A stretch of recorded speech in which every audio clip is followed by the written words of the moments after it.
जय हिंद दोस्तों। Welcome to our channel the Indian soul. और मेरा नाम है शुभो और आज हम लोग एक रिसेंट डेवलपमेंट के ऊपर डिस्कस करने वाले हैं। रिसेंटली यूनाइटेड नेशन के अंदर भारत ने पाकिस्तान को एक फेल्ड स्टेट बोल दिया। तो इसके पीछे क्या कारण था और इसके वजह से क्या क्या कॉन्सिक्वेंस होने वाला है, ये सारे चीज़ को लेके आज हम लोग डिस्कस करने वाले हैं।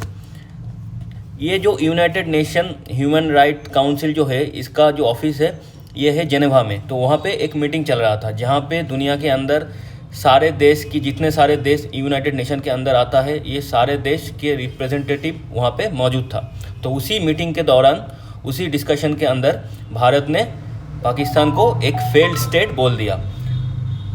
एक तरीके से हम ये बोल सकते हैं कि यूनाइटेड नेशन के अंदर भारत ने पाकिस्तान को रिब्यूक किया। रिब्यूक मतलब सबके सामने भला बुरा बोला, यानी डांटा।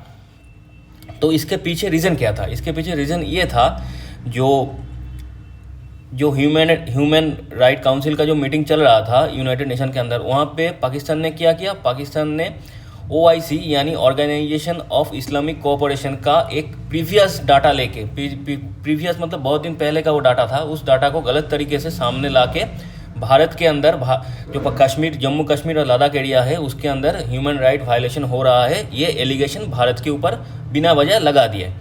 उसके बाद भारत ने रिटेलिएशन में ये बोला कि पाकिस्तान जो है ये एक फेल्ड स्टेट है और ये स्टेट के अंदर इंस्टेबिलिटी बहुत बड़ी मात्रा में है। ये देश टिका हुआ है दुनिया से, जो दान इसके पास आ रहा है, मतलब दान में जो पैसा पाकिस्तान को मिल रहा है, उसके वजह से ही ये देश अभी तक टिका हुआ है। तो एक स्ट्रॉन्ग रिस्पॉन्स पाकिस्तान का जो एलिगेशन था भारत के ऊपर जम्मू कश्मीर को लेके कि यहाँ पे ह्यूमन राइट वायलेशन हो रहा है, तो उसके अगेंस्ट में भारत ने एक स्ट्रॉन्ग रिप्लाई दिया। एक तरीके से अब हम लोग बोल सकते हैं कि भारत ने पाकिस्तान को रिब्यूक किया, मतलब सबके सामने डांट लगा दी कि गलत तरीके से आप सब कुछ बोल रहे हो। तो एक तरीके से पाकिस्तान को डांट तो लगाया ही, ऊपर से जो देश पाकिस्तान को एड के नाम पे पैसा दे के हेल्प करता है, जो पैसा बाद में टेररिज्म फंडिंग में चला जाता है, तो उसी देश को भी भारत ने इनडायरेक्ट तरीके से भला बुरा बोला। उनमें से कौन सबसे पहले आता है? चाइना तो पाकिस्तान को कभी कभार मतलब कैश में पैसा दे देता है। ऊपर से फिर आया यूएसए कुछ दिन पहले ही डिक्लेयर किया कि पाकिस्तान को $400 मिलियन देंगे डेवलपमेंट के लिए, लेकिन वो पैसा कहाँ जाएगा? वो जाएगा टेररिज्म फंडिंग में।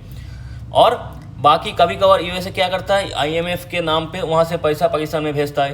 तो ये सारे चीज़ को लेके इंडिया ने बोला पाकिस्तान ऐसे ही एक फेल्ड स्टेट है, और ऊपर से जो पैसा उनको दान में, खैरात में मिल रहा है, उसको लेके अभी टिका हुआ है। वरना पाकिस्तान 4 साल तो छोड़ दिए, 1-2 साल भी नहीं टिक पाएगा, उसके पहले ही बैंकक्रप्ट हो जाएगा। तो ये इंडिया ने सबके सामने पाकिस्तान को बोला। अगर हम मैथमेटिकली भी देखें तो पाकिस्तान का जो डेप्थ है, डेप्थ मतलब जो दुनिया से वो लोन लेके बैठा हुआ है, वो है $100 बिलियन, $100 बिलियन US, ठीक है। और उनका जो फॉरेन एक्सचेंज रिजर्व है वहाँ पे पड़ा कितना है? $9.4 बिलियन। यानी उनके पास जो रिजर्व है, फॉरेक्स रिजर्व, उससे 10 गुना उनका जो लोन है। तो पाकिस्तान चाह के भी उसका जो लोन है वो चुका नहीं सकता। तो यानी एक तरीके से पाकिस्तान बैंकक्रप्ट देश है ही। और जो जितना 9.4 बिलियन जो US उनके पाकिस्तान के पास पड़ा हुआ है, उसमें से भी बहुत सारे पैसा दान में UAE ने दिया है, कुछ सऊदी ने दिया है। अगर वो लोग भी अपना पैसा वापस मांगने लगे तो पाकिस्तान तो ऐसे ही ख़त्म हो जाएगा। तो ये सारे चीज़ सामने ला के इंडिया ने बोला कि पाकिस्तान जो है वो एक फेल्ड स्टेट है, इंस्टेबिलिटी से भरपूर है। हर जगह पाकिस्तान के अंदर भी टेररिज्म होता रहता है, टेररिस्ट अटैक होता रहता है, और यही टेररिस्ट को पाकिस्तान बाहर भी एक्सपोर्ट करता है, टेररिज्म को। तो ये सारे कुछ बोल के ह्यूमन राइट्स काउंसिल यानी UNHRC सेशन में जेनेवा में इंडिया ने अपना स्टांस एकदम क्लियर कर दिया। और पाकिस्तान ने इंडिया के ऊपर जो जम्मू कश्मीर के अंदर ह्यूमन राइट वायलेशन को लेके जो एलिगेशन लगाया था, उसको सीधा रिजेक्ट कर दिया। और पाकिस्तान का जो गवर्नेंस है, पाकिस्तान के इंटरनल जो गवर्नेंस है, वो एक तरीके से पूरा फेल्ड गवर्नेंस हो रहा है पाकिस्तान के अंदर, ये भी इंडिया ने बोल दिया सबके सामने। ये हो गया United nation human right council में जो इंडिया का जो रिप्रेजेंटेटिव वहाँ पे है उनका नाम है त्यागी जी। तो त्यागी जी ने सीधा तरीके से बोला कि इंडिया, जम्मू कश्मीर और लद्दाख एरिया इंडिया का, भारत का एक अभिन्न हिस्सा है, एक इंटीग्रल पार्ट है। हम यहाँ पे जितना डेवलपमेंट किया है कुछ सालों में, पिछले कुछ सालों में जम्मू कश्मीर के अंदर जो जो डेवलपमेंट इंडिया के अंदर हुआ है वो डेवलपमेंट पाकिस्तान अपने हिस्से में जो कश्मीर पड़ा हुआ है उसमें सपनों में भी नहीं सोच सकता। तो ये सारे चीज़ सबके सामने रखा गया।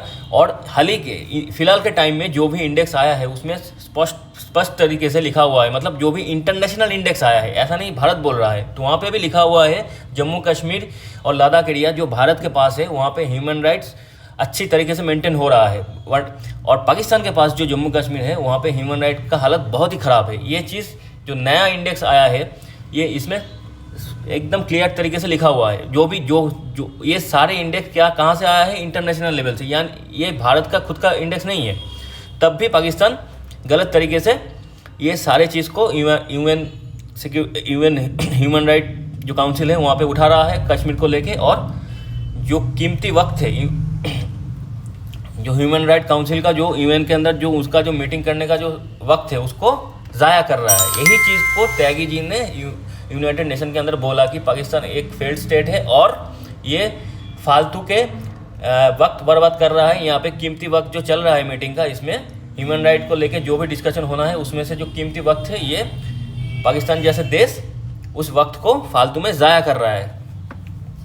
तो ये सारे चीज़ उन्होंने बोला। और सोशल और इकोनॉमिक डेवलपमेंट जो कि जम्मू कश्मीर के अंदर हो रहा है अभी भी, उसको भी सबके सामने उन्होंने उठाया। जो भारत के अंदर भारत के जो गवर्नमेंट है जो जम्मू कश्मीर के अंदर जो भी डेवलपमेंट कर रहा है उसको सबके सामने उठाया। और भारत के अंदर तो जम्मू कश्मीर में डेमोक्रेटिक वजह से इलेक्शन भी हुआ कुछ दिन पहले, जो कि विधानसभा इलेक्शन था, उसके पहले लोकसभा इलेक्शन हुआ।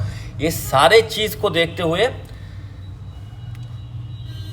जो पाकिस्तान का जो रिप्रेजेंटेटिव था वहाँ पे कुछ बोल नहीं पाए और इंडिया ने एक तरीके से सबके सामने पाकिस्तान को फटकार लगाया।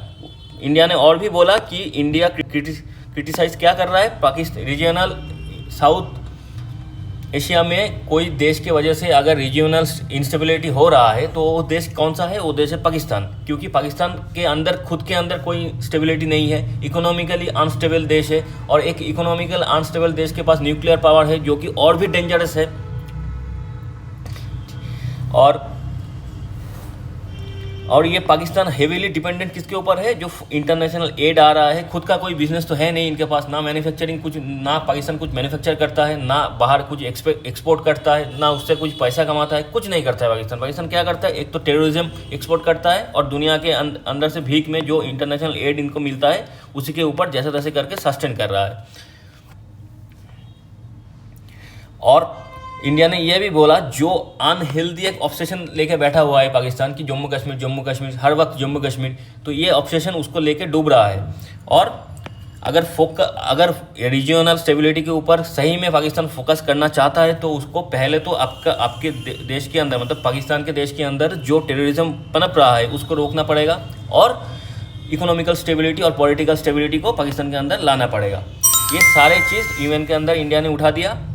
और इंडिया और भी बोला है कि हमारे पास जो जम्मू कश्मीर है वहाँ पे हम उसका जो इंटीग्रल पार्ट है, इंटीग्रल जो पॉलिटिकल सिस्टम है उसको हम मेंटेन करने के लिए एकदम तैयार है और मेंटेन कर भी रहे हैं। और जो भी counter terrorism measure Jammu Kashmir के अंदर हमें लेना चाहिए इंडिया को, तो इंडिया ले रहा है।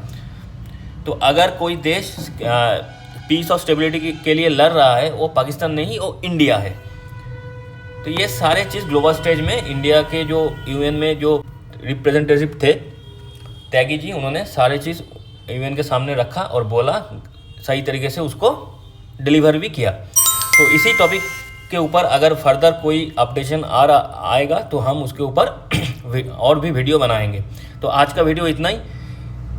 इस टॉपिक के ऊपर जो भी न्यूज़ था तो हमने इस वीडियो में कवर कर लिया। तो आज के लिए इतना ही। Thank you. जय हिंद। Good bye.